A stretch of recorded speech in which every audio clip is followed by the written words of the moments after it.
The first one is loving myself unconditionally. All right.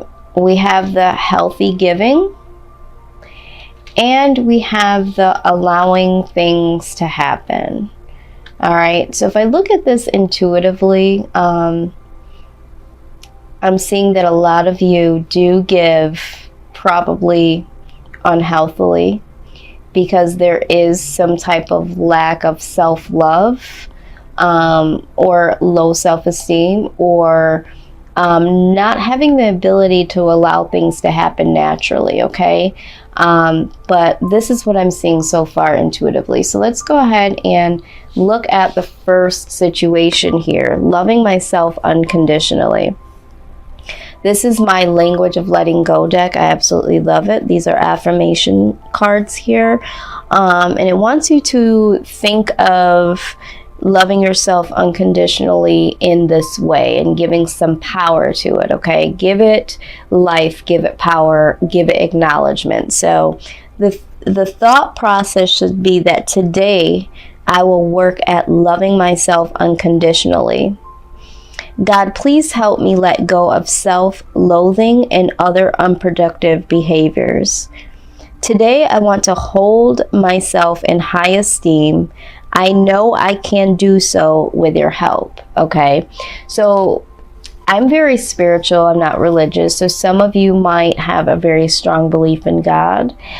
Some of you might have other types of beliefs.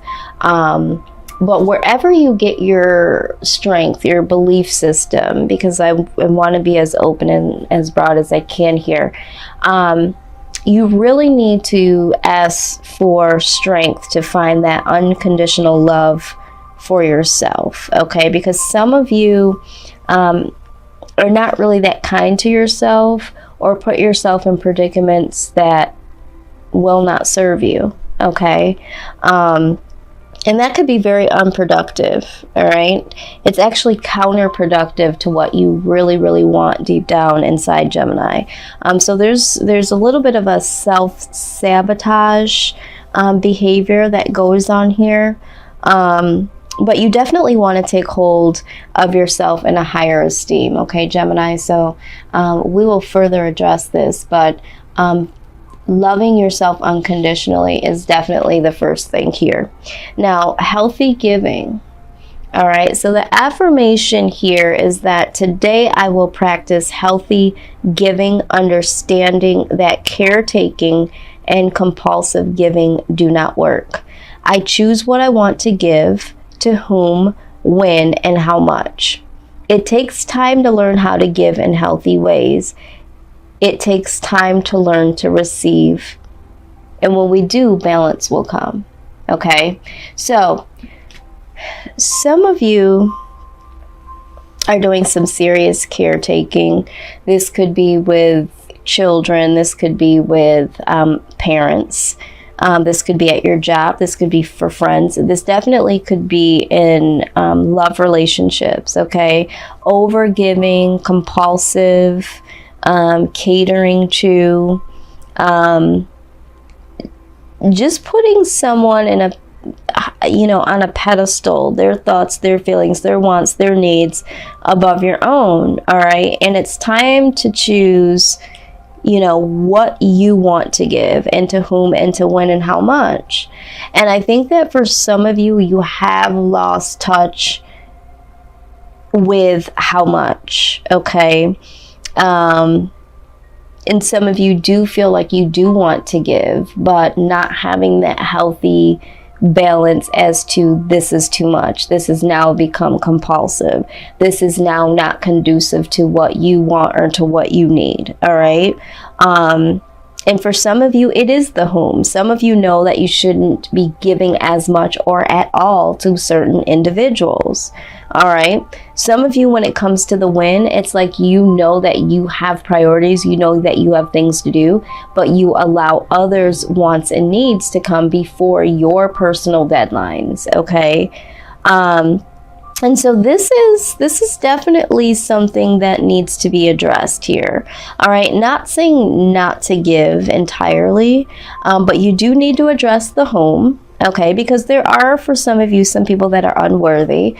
the when and the how much, okay, and the what do I want to give, what can I give, okay? So for some of you, there is some pressures here. Some of you feel like if you don't give and give what is wanted or needed by others, that you will lose certain individuals, lose certain positions, lose certain reputations, okay? And so this is where this loving yourself unconditionally is a direct setup to no longer allow this unhealthy balance of giving to happen. All right, this is why spirits, told me you need to put these cards in order, because this is a process. This is a direct process, Gemini, to what needs to happen. This is what's blocking you from achieving your goals, from accepting the new rewards and the new opportunities that are coming your way, because your cup is empty. It runneth over, ma'am, sir. Okay?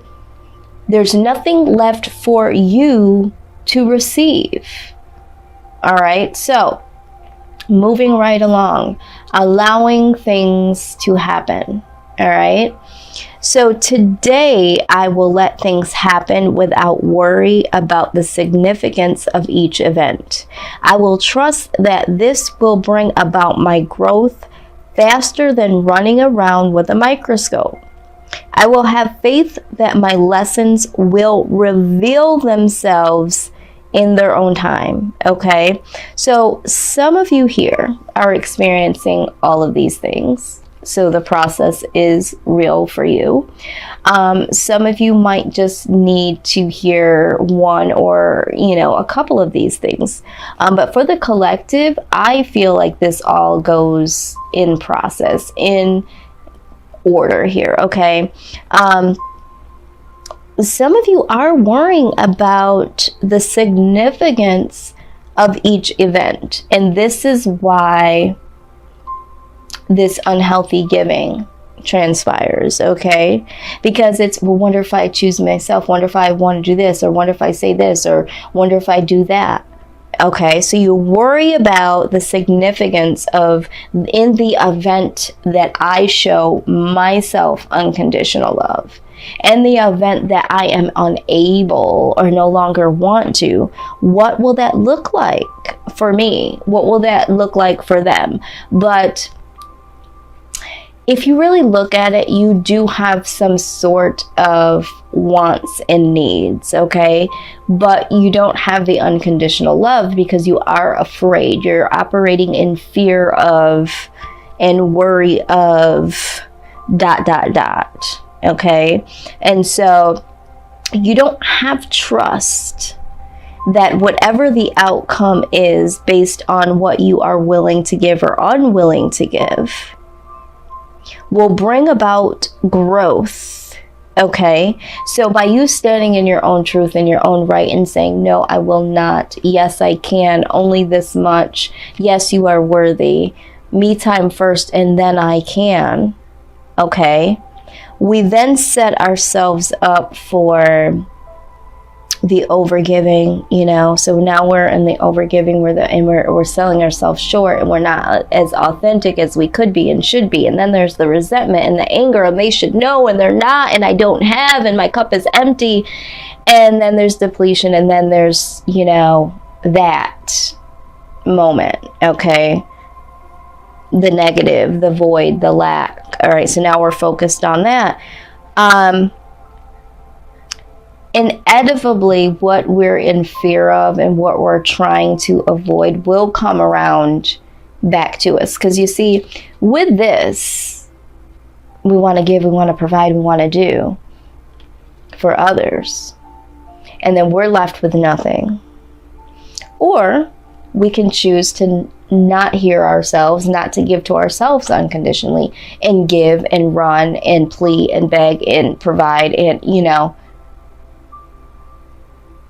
and not have what we need for ourselves and be left at void and lack anyway. All right. So you can give, and then yourself no longer has anything. all right? Or you can choose to give a little to them, get a little to yourself, and have something for yourself at the very least, and be able to do what you want to do at the very least, okay?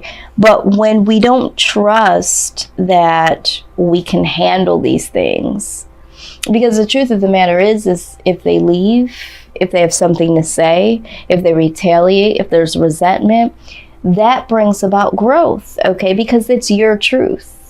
Your truth is, I can, I cannot, I don't want to, I will, this is all I can provide. And that's showing yourself some unconditional love, to not put yourself on the chopping block for other people's needs. And so now we're in a position of, okay, you might have lack again from standing your ground and loving yourself. But would you rather have lack of the vultures, of the egos that are expecting and wanting, that choose to leave when you no longer can, and when you finally say what you can't do, but you still have yourself? Or would you prefer to just give and not have any for yourself, and possibly, you know, them still take and no longer be there? So at the end of the day, if you give yourself unconditional love, if people decide to walk away, you still got you, okay, is what I'm saying. You still have you, all right? So don't lose you in the process of doing them, because they are not guaranteed to always be there based on what you've done for them. And for some of us, we think that's what's going to happen, right? Well, if I'm here, if I show, if I'm the ride or die, if I give to her, if I support, they could still leave anyway. And I'm not putting it out there to say a negative that someone will leave. I'm just saying that allow things to happen while you're standing in your truth and giving yourself unconditional love and still being able to give. All right, there's a balance there. All right, so let's look at how the mind, okay, translates into feelings, and how those feelings can affect our bodies. All right. This is my Mona Lisa deck. I call it my Mona Lisa deck. This is the mind, body, and it's upside down. Mind, body, makeover, but there's a picture of Mona Lisa, so I call it Mona Lisa. But the beauty of this card is that there is a negative thought process, something you might say, something you might feel, and then there is a negative perspective, okay, on how you can reflect it back to yourself in order to promote positive mindsets. Now, this also gives us some insight as to how the body can be affected. So let's take a look here. So you might be thinking or feeling, or may have even said, that no matter how hard I try, I will never be good enough. Okay, so this is what we're talking about here. This is why the over giving, okay, this is why no unconditional love for thyself, and this is why we don't allow things to happen, because there is this fear here that says, no matter how hard you try, you will never be good enough, all right? So the positive way to think about this is that with steel-like determination, I build a successful, prosperous, and productive life, okay? With steel-like determination, all right? So being firm, loving yourself unconditionally, giving healthily, allowing things to happen, even if we have to say no, even if we have to let go, even if we can only give a little or give in a different way as requested. All right. We are determined to build a successful, prosperous, and productive life for ourselves. Okay. Because you can't love someone fully, and no one can fully love you if you don't even know how to love yourself, because you don't have a good guideline as to what love really looks like. Okay. So being good enough starts with you, okay? That unconditional love, what I need, what I want. And not swaying from that. If you want love and you want respect and you want time and you want attention, this is what you give to yourself first. Give it to yourself first, Gemini. See what it looks like, savor what it feels like, and then request that to be the case. Because you've given it to yourself already. You know how it feels, you know what it looks like, and so anyone coming in that goes against that and is on some take, okay, goes against what you already know to be true about yourself. You've already set the standard to what you need and what you want, okay? So you set the standard by giving it to yourself first, if that makes sense. All right, let's go ahead and see how all of this will or has affected the soul. Our soul speaks. Oh, while we're doing this, while I'm shuffling, let's talk about how these thoughts affect the body. So, depression. Some of you are sleeping too much or not enough. No longer, feeling like the things that used to, motivate, inspire you, entertain you. So there's loss of excitement there. Some of you might be experiencing some anxiety, insomnia. I don't know, that just came out strong. We did talk about sleeping too much or not enough, but a lot of you have insomnia. I am pulling energy off of someone that's up all night worrying. Eating patterns, eating too much or not enough. Okay. Like severe depression and anxiety is what I'm saying. So your body might be talking to you in headaches, a lot of headaches, and being very, very tired, okay? And the other thing is that your immune system could be suffering, okay? So if you found yourself being susceptible to a lot, and a lot of signs have had these symptoms, where you're just, it's always something. Your immune system is low. So get you some vitamin C, but also get you some unconditional love, the TLC, okay? Try the TLC before the vitamin C. It might do your body good, okay? All right, so let's go ahead and look at what your soul is saying to you, okay? What is your soul saying to you, Gemini? We thank you so much for the messages here. Give us the guidance and the wisdom to see and acknowledge so that we can grow. We thank you so much. All right. Listening. Okay. Listening. Let's take a look here. I'm going to pull this right out of the book. It says, you are about to receive an important message from your higher self, or alternately from someone dear to you who has passed into the realm of the spirit world. The information you will receive will clarify and shed light on something important to you. Over the coming days, try to relax and switch off from the outside world at times. Bring your focus within and listen out for intuitive whispers that flow through your mind or feelings that swell up from within your heart center. When the time is right, you will know. It is often when you least expect it. Okay? So you guys need to be listening out in the next couple of days. Someone that is dear to you that has passed on will have a message for you. You might be thinking that it's coming from your own mind, or you could be having a message from your higher self, okay? But this information is going to clarify and shed some light on something important to you. And I honestly believe that it's going to be in the category of unconditional love, healthy giving, and allowing things to happen. Mark my word, okay?